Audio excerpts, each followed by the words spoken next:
instruye al niño en su camino y aun cuando fuere viejo no se apartará de él. Y bueno, así tenemos a Ageo y tenemos a Zacarías, que fueron dos de los profetas post-exílicos que profetizaron más o menos al mismo tiempo, pero en una gran cantidad de personas. Y ya vimos, hermanos, ya vimos de Ageo, profetizó cuando Dios dijo, mediten en su corazón, mediten en su corazón, mediten en sus caminos, no estén diciendo, dejamos la casa de Dios para después. El atender la casa de Dios fue un símbolo, un sinónimo, un acercamiento de que su corazón quería las cosas de Dios. Dios tuvo que regañarlos. Anyway, después llegó Zacarías, y en Zacarías nos estamos gozando de por lo menos los primeros capítulos, y vaya buscando por favor el libro de Zacarías, después Malaquías, y ahí se terminó el Antiguo Testamento. Zacarías trajo un mensaje similar, un mensaje de Dios, de reprensión, pero también de ánimo y también de ayuda. Y mucho de lo que Dios, si no todo, lo que Dios da al pueblo de Israel, aunque tenía una interpretación inmediata, tiene una aplicación para nosotros. La Biblia tiene muchas aplicaciones, oiga eso, siempre y cuando sean de acuerdo a un patrón bíblico de concordancia con el resto de la doctrina de Dios, pero tiene una sola interpretación, varias aplicaciones. Entonces, Zacarías nos dio una visión en el capítulo 1, donde nos gozamos de lo que Dios había demostrado a ellos, de las buenas palabras, Dios intercediendo. El capítulo 2 de Zacarías nos habla de la niña de sus ojos, que nos gozamos en esas palabras, que somos tan cuidados, Dios tiene un cuidado tierno y especial para cada uno de sus hijos. Y no es todo el mundo no es hijo de Dios, es aquel que según Juan 1 y 12, por decir alguno de los versículos, a todos los que le recibieron, a los que creen en su nombre, les dio potestad de ser hechos hijos de Dios. No son engendrados de carne, ni de sangre, ni de voluntad de varón, sino de Dios. Es decir, no tienen que ser de la extirpe judía para poder gozar de las bendiciones de Dios, porque ahora somos uno en Cristo. Y ahora vamos a entrar en el capítulo 3. Pero antes quiero a dar un repaso de lo que es precisamente este capítulo, y debo decir que el versículo que escogí ahí en Efesios capítulo 1, versículos 4 al 7, tiene mucho que ver con el mensaje. El hombre natural, número 1, no percibe las cosas que son del Espíritu. El hombre que no es creyente en Cristo, cuando digo hombre es genérico, hombre y mujer en este caso, no puede entender las cosas espirituales. De pronto puede llegar, si el Espíritu le toca, a alegrarse con el creyente, pero está ausente, está fuera de lo que Dios tiene como bendición para sus hijos. Así que el hombre natural puede no entender el gozo del creyente, puede no entender, por ejemplo, cuando estamos en un velorio, estamos sepultando a un familiar cristiano que murió en el Señor, pues nos duele, claro que sí, pero cantamos. Algunos, pero estos están locos, están cantando. Porque sabemos que cuando allá se pase lista, yo también cierto estoy, que por su gracia yo estaré. Y tenemos la plena certeza que él está o ella está en el cielo, gozando de las mansiones celestiales. Pero quiero decir que el hombre no puede adorar a Dios propiamente dicho, porque Dios tiene su voluntad. Leímos acá en este libro, aquí mismo precisamente, dice que Él en amor nos predestinó, versículo 5, para ser adoptados hijos suyos. Luego de eso, en el versículo 6, dice, para alabanza de la gloria de su gracia. Está después, el propósito está después del acto que Dios hizo. Es decir, que el hombre no puede adorar y alabar a Dios si no ha nacido de nuevo, si no ha sido adoptado en la familia de Dios. ¿Se ve clarito allí? Hay una escogencia antes de la fundación del mundo, versículo 4. Hay una predestinación en el versículo 5 y una adopción. Esa adopción es por medio de la predicación del Evangelio. Y aprovechamos de decirla porque el día que no prediquemos el Evangelio, no sé qué estamos haciendo. Pero Cristo murió por nuestros pecados conforme a las Escrituras. Fue sepultado y resucitó al tercer día conforme a las Escrituras. Y en ningún otro hay salvación, porque no hay otro nombre debajo del cielo dado a los hombres en el cual podamos ser salvos. El que cree en el Hijo tiene vida eterna, pero el que desobedece al Hijo, el que rehúsa creer en el Hijo, no verá la vida, sino que la ira de Dios está sobre él. Así que no busque adorar a Dios, puede hacerlo, pero Dios, su voluntad no es que le adore, esa es la voluntad total, final de Dios, de que el ser humano le alabe. Pero el ser humano que no tiene a Cristo, lo que Dios quiere para él es que Dios quiere que todos los hombres sean salvos y vengan al conocimiento de la verdad. Solamente así podemos llegar al versículo 6, para alabanza de la gloria de su gracia, con la cual nos hizo aceptos, es decir, nos aceptó en su regazo para que pudiéramos adorarle. Por eso es que usted y yo nos gozamos en esta mañana de la alabanza. Levantamos nuestras manos y muchos en sus corazones arden, ¿verdad? De saber y pensar en lo que Cristo hizo por mí, y hasta lloramos muchas veces. Eso es porque hemos sido aceptados en su presencia por gracia, no por nada que hayamos hecho. Y el versículo 7 dice, por la razón por la cual la manera por la cual Dios nos ha adoptado y nos ha aceptado en su regazo tenemos redención por su sangre. Redención quiere decir compra.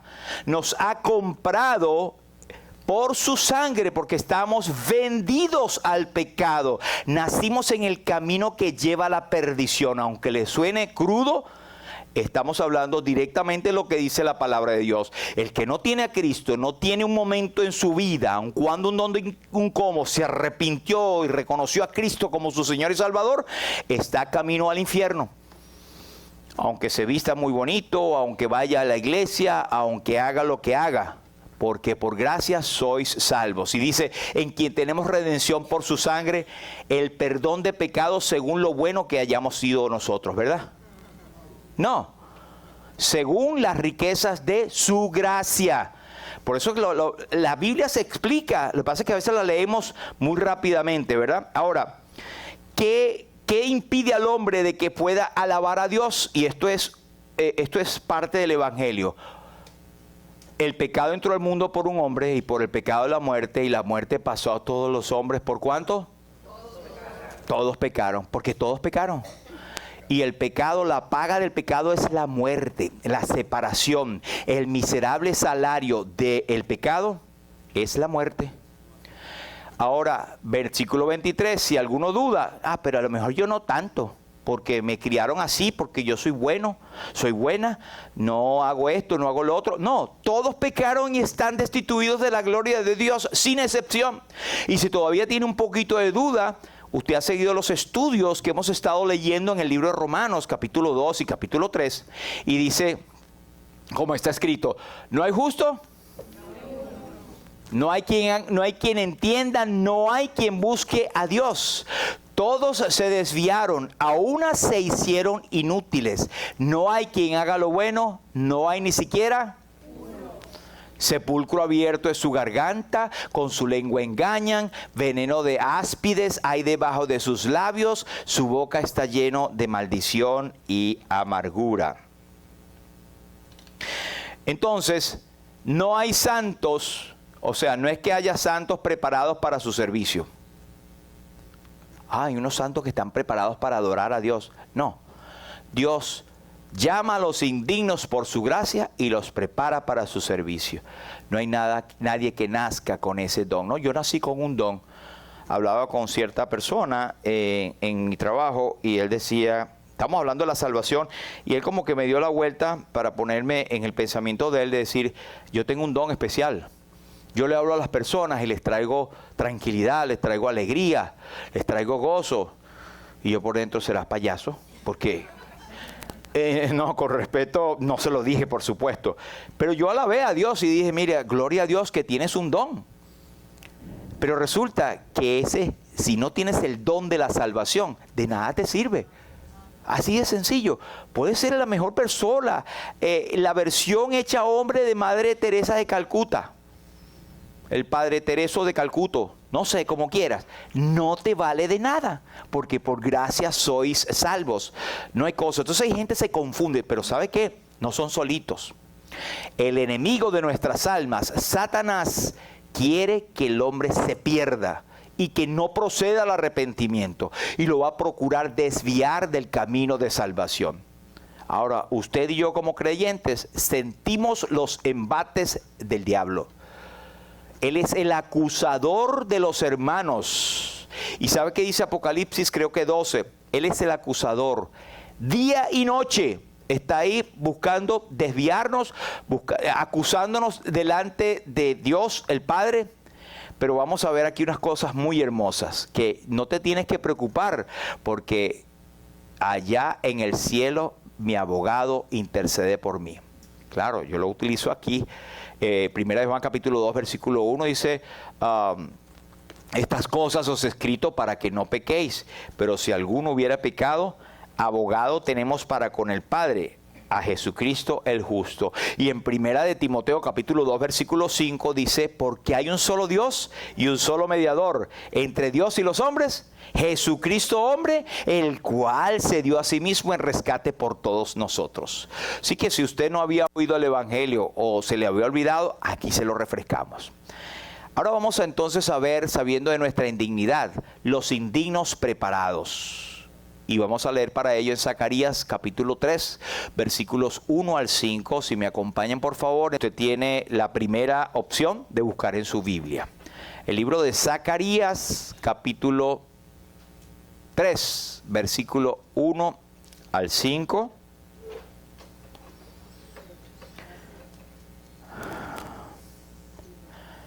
Me avisan si lo tiene ya. Bueno. Zacarías capítulo 3, versículos 1 al 5. Otra de las visiones, dice, me mostró al sumo sacerdote Josué, el cual estaba delante del ángel de Jehová. Ahí está en la pantalla. Y Satanás estaba a su mano derecha, ¿para qué? Para acusarle. Versículo 2. Y dijo Jehová a Satanás, Jehová te reprenda. Usted dirá, ¿pero qué es eso, Jehová? Le dice, Jehová te reprenda. Estamos hablando de la Trinidad. Jehová te reprenda, oh Satanás. Jehová que ha escogido a Jerusalén te reprenda. ¿No es este un tizón arrebatado del incendio? Y Josué estaba vestido de vestiduras viles, es decir, sucias, inapropiadas, y estaba delante del ángel. Versículo 4. Y habló el ángel y mandó a los que estaban delante de él diciendo, quitadle esas vestiduras viles. Y a él le dijo, mira que he quitado de ti tu pecado y te he hecho vestir de ropas de gala. Después dijo, pongan mitra limpia sobre su cabeza. Y pusieron una mitra limpia sobre su cabeza y le vistieron las ropas. Y el ángel de Jehová estaba en pie.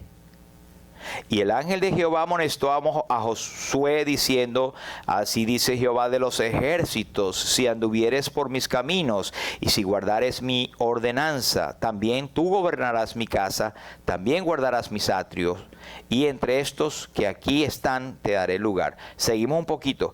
Escucha pues ahora, Josué, sumo sacerdote, tú y tus amigos que se sientan delante de ti, porque son varones simbólicos. He aquí yo traigo a mi siervo el renuevo.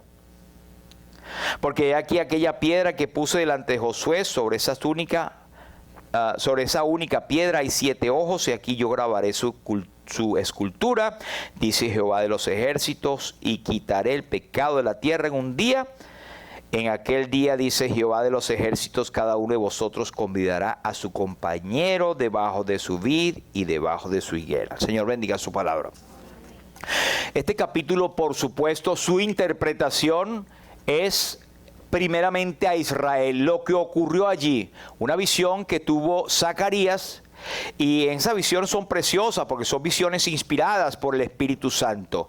Y dice que a Zacarías se le mostró al sumo sacerdote Josué. ¿Quién era Josué?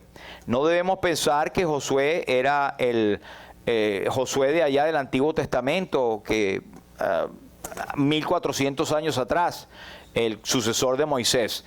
Este Josué, que es de la tribu de Leví, ¿verdad? Y que de la misma ascendencia de Aarón, era sacerdote, bueno, sumo sacerdote, era levita, era dado a la adoración y al servicio, cosa que ahora tú y yo no tenemos esa restricción, porque ahora vamos a ver por qué.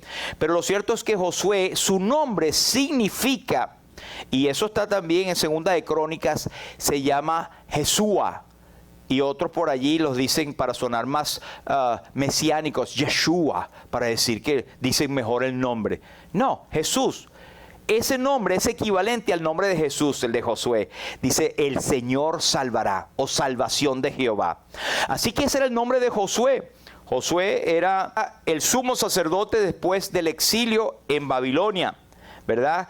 Contemporáneo con Zorobabel. ¿Se acuerda Zorobabel que iba a ser de la ascendencia del Mesías también, y del gobernador y el profeta Zacarías?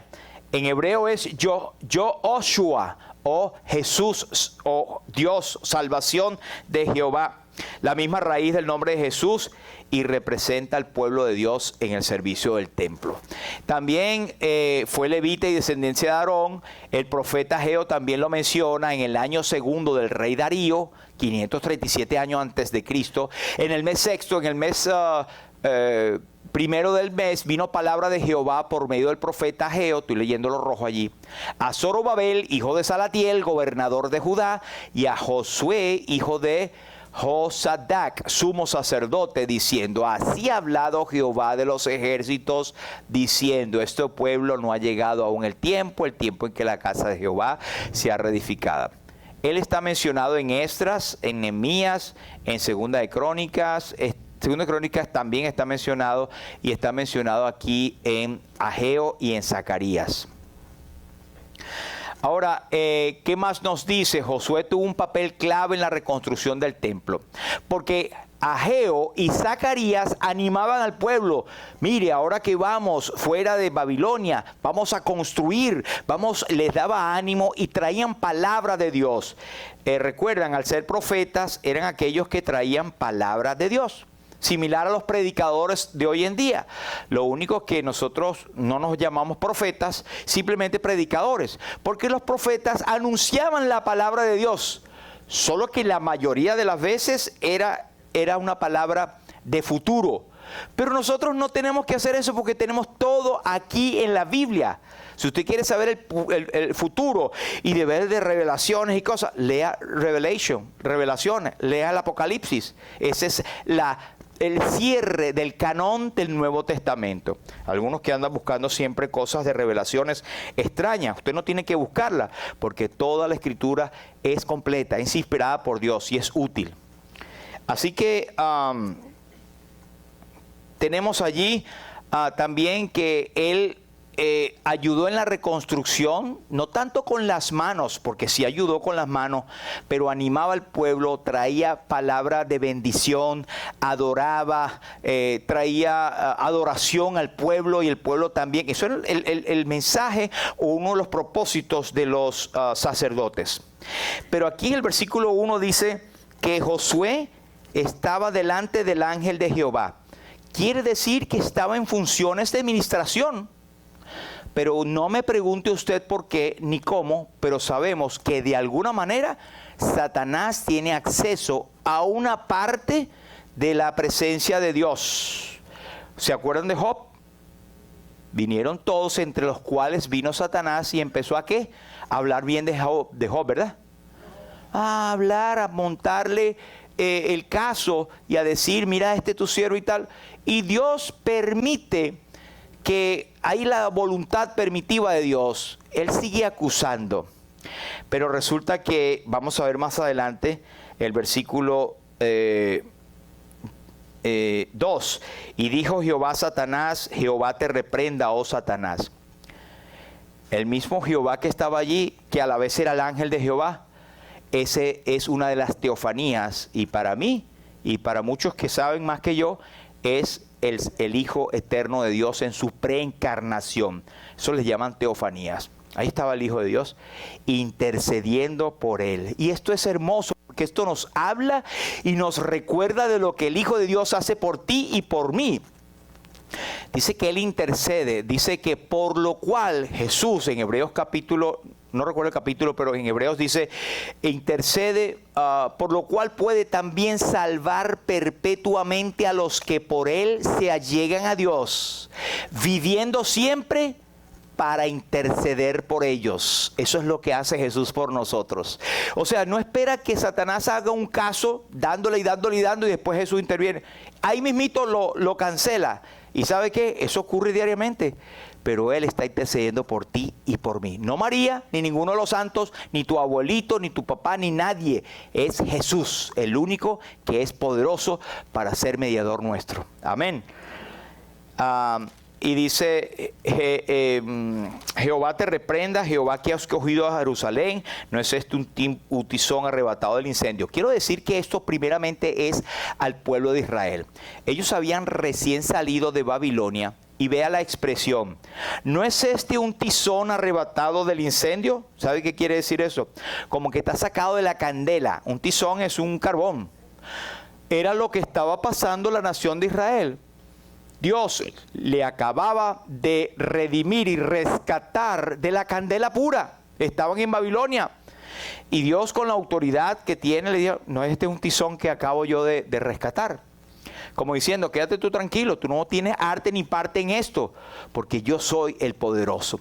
A mí me encanta porque allí en Segunda de Reyes, cuando habla que iban a guerrear, dice Jehová de los ejércitos. Se apareció el ángel de Jehová, Jehová de los ejércitos. Estas palabras las encontró Martín Lutero en su himno Castillo Fuerte, pero en la versión antigua que tenía como 16 estrofas. Y dice, sabéis, y aquí en la nuestra está, en una de las estrofas, con su poder nos librará de este trance agudo. ¿Sabéis quién es Jesús? El que venció en la cruz, Jehová de Sabaoth. Él triunfa en la batalla. La palabra Sabaoth es príncipe de los ejércitos de Jehová. Todo el poder de los cielos pertenece a Él. Gloria al nombre de Jesús. Entonces el versículo 3 dice, y Josué estaba vestido de vestiduras viles y estaba delante del ángel. Debo aclarar algo. Cuando esto ocurre, Dios dice a Israel que ellos, Josué estaba representando a la nación de Israel. ¿Por qué? Porque en el versículo 3 del Éxodo, del capítulo 19, dice, Moisés subió a Dios y Jehová lo llamó desde el monte diciendo, así dirás a la casa de Jacob. Versículo 5, ahora pues, lo que está en amarillo, si diereis oído mi voz y guardaréis mi pacto, vosotros seréis mi especial tesoro sobre todos los pueblos, porque mía es toda la tierra. Y vosotros me seréis un reino de ¿qué? No se escucha. Sí se lee, ¿verdad? Bueno, un reino de sacerdotes y gente santa. Estas son las palabras que dirás a los hijos de Israel. Israel fue designada en esta tierra para ser un reino de sacerdotes, para anunciar el nombre de Dios, de Jehová, a las naciones. Pero ellos tenían que ver que vendría un renuevo. Pero él habla del renuevo de Jehová, que es Cristo viniendo. Es decir, que la justicia de ellos como sacerdote debía de estar en expectativa de la venida del Mesías. ¿Y qué pasó cuando vino Cristo? ¿Cristo vino a quién? A los gentiles. Cristo vino a lo suyo, pero los suyos. Pero a todos los que le recibieron, a los que creen en su nombre, les dio potestad de ser hechos hijos de Dios. Ellos fallaron. Y saben que cómo fallaron, no fue una casualidad que le agarró Dios, oh, fallaron, ¿ahora qué hago? Mire lo que dice el apóstol Pablo. Hermano, si no me sigue se va a perder. Pero tengo que decir esto porque a mí me gusta ser detallista con lo que estoy hablando. Hermano, ciertamente el anhelo de mi corazón, dice Pablo, y mi oración a Dios por Israel es por salvación, porque yo les doy testimonio de que tienen celo de Dios, pero no conforme a ciencia, porque ignorando la justicia de Dios y procurando la suya propia, no se han sujetado a la justicia de Dios. ¿Qué le dijo Jesús a los principales sacerdotes? Generación de víboras. Y les dijo sepulcros blanqueados. Y ellos le dijeron, eres un hombre pecador, haces milagros por las fuerzas de Belcebú. O sea, blasfemaron todo lo que quisieron. Ellos fallaron en la justicia de Dios, fallaron en ser sacerdotes para el mundo, porque al mismo Mesías, cuando llegó, lo trataron de, es más, bueno, por manos humanas lo mataron, pero Cristo se entregó por nosotros. Y dice el versículo 4, el fin de la ley es escrito. Ahora, ¿qué pasó cuando eso ocurrió? Miren lo que pasó. En Primera de Pedro, ahora nos dice a nosotros los gentiles, mas vosotros sois linaje escogido real. Lo que ellos despreciaron y no siguieron, ahora somos nosotros. Por eso es que no necesitamos sacerdotes. Tú y yo podemos entrar confiadamente al trono de la gracia para alcanzar misericordia y hallar gracia para el oportuno socorro. Nosotros podemos interceder, podemos llamar a un hermano o una hermana, ponerle la mano o rodearlo o simplemente así y a orar por ellos como un sacerdocio. Podemos interceder los unos con los otros porque tenemos libre acceso a la presencia de Dios. Es más, ni siquiera me necesitan a mí. Por eso que voy a pedir unas vacaciones larguísimas. Oh, porque nosotros somos creyentes en Cristo y tenemos los mismos privilegios de entrar en la presencia del Señor. Y fíjense lo que dice el versículo 10. Vosotros que en otro tiempo no erais pueblo, pero que ahora sois pueblos de Dios. Que en otro tiempo no habíais alcanzado misericordia, pero ahora habéis alcanzado. Pero ahora habéis alcanzado la misericordia. Así que esto es precioso, hermanos, que nosotros tengamos y sepamos que nosotros tenemos el privilegio que Israel dejó. Ahora, ¿qué pasa con Israel? ¿Vaya usted a saber qué es lo que va a pasar? No, está en la Biblia qué es lo que va a pasar. Al final, ellos van a dolerse y a llorar y ver lamentación cuando Cristo venga en el cielo y muestre sus manos. Muchos ya son salvos, son los judíos mesiánicos, pero la gran mayoría, como Israel, tienen que ver cosas todavía serias. Pero oiga, ellos no van a ser salvos aparte del mismo Mesías, el mismo Cristo que tú y yo tenemos. Amén. Y Dios lo acaba de confirmar. Mire esto, hermanos. Número 1, la causa de su ineptitud, o sea, de Josué, que era inepto o no apto para ministrar debidamente. Bueno, dice allí que Santiago nos dice que la religión pura y sin mácula delante de Dios el Padre es esta: visitar a los huérfanos y las viudas, sus tribulaciones y guardarse sin mancha del mundo. Tenemos que guardarnos de mancha. ¿Qué representa el vestido en la Biblia? Tu carácter, tu testimonio. ¿Qué es lo primero que la gente ve? A tu cara. Bueno, pero te ve tu ropa también. Si cargas ropas sucias, ¿qué impresión da? Que es un trabajador, ¿verdad? ¿Verdad? O que no tiene dinero, o que no se lavó, o que qué sé yo, un homeless, ¿verdad?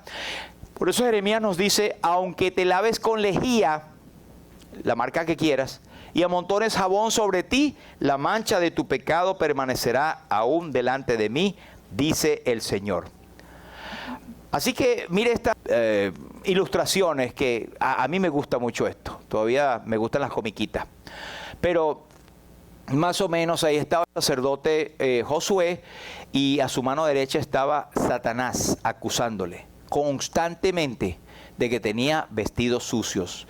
Y estaba Jehová, el ángel de Jehová, el que reprendía en el nombre de Jehová y él mismo era Jehová. O sea, las teofanías, el Señor Jesús, y ahí estaba intercediendo por él. Otro cuadro más impresionante también es este. Satanás se ve un poquito más feo allí, ¿verdad? Más como las películas. Yo no sé qué forma tiene y no me interesa.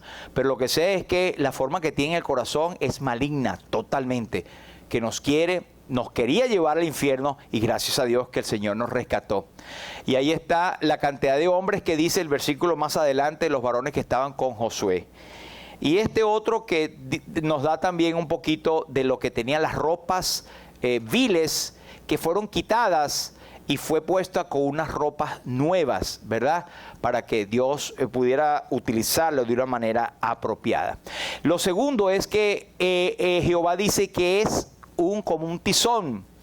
Y eso nos habla del pecado que se va agarrando poco a poco. Si tú dejas una candelita, se va haciendo un gran fuego y lo consume todo. Pues era un tizón. Él había venido de Babilonia y tal vez tenía algo, tenía cosas que se le habían pegado, y era un sacerdote, era un hombre igual que tú y yo.